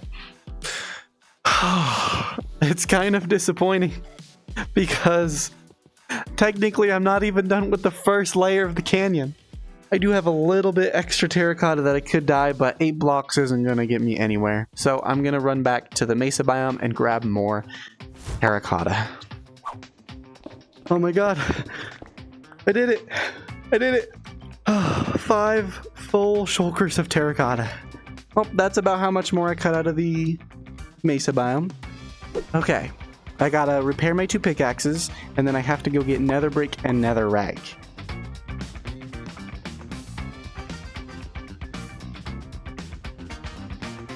Nether brick is done.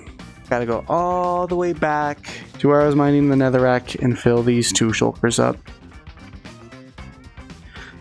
Boom.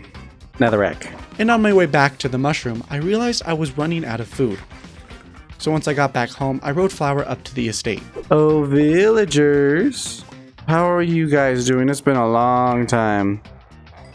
Got 3 more stacks of golden carrots, but I think this is enough to get me through the rest of this canyon. So let's finish layer 1. Going to grab everything I need and then go back up there because I think I left a wall unfinished. Let's use some scaffolding because I don't feel like doing this the slow way. I sure did forget a wall. This should be an easy thing to fill in. And boom. But the next set of walls was not so predictable. Oh, wait a minute. Should I do it? I just got whacked in the brain with an idea to put an overhang here. It would look so good. So that's exactly what I did. And I do not regret it one bit. It actually makes me want to put more overhangs on the other side of the canyon. I'm almost finished. I can't get distracted now.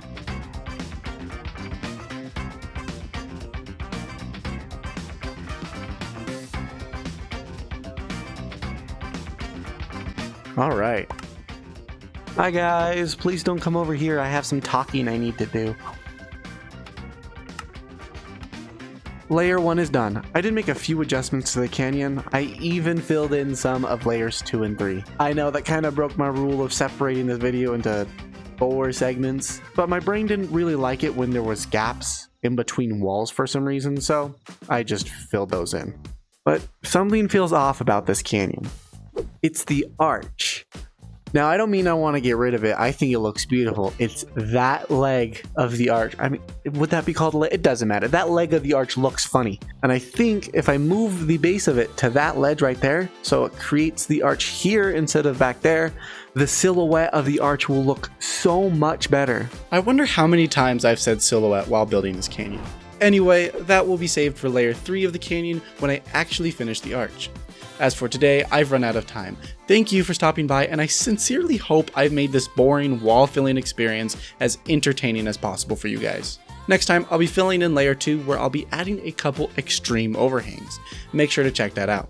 If you want sneak peeks, my Patreon is the place to go. To the people who have already subscribed to a tier, you guys mean the world to me. With that being said, my name is Goober. Until next time.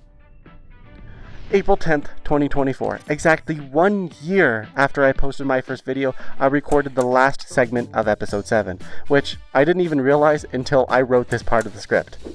Yep, so this is 014. No way! It is exactly 1 year. 1 year in VR. This world has come so far, and in a lot of ways, I am so proud of it. but there's still so much work that needs to be done.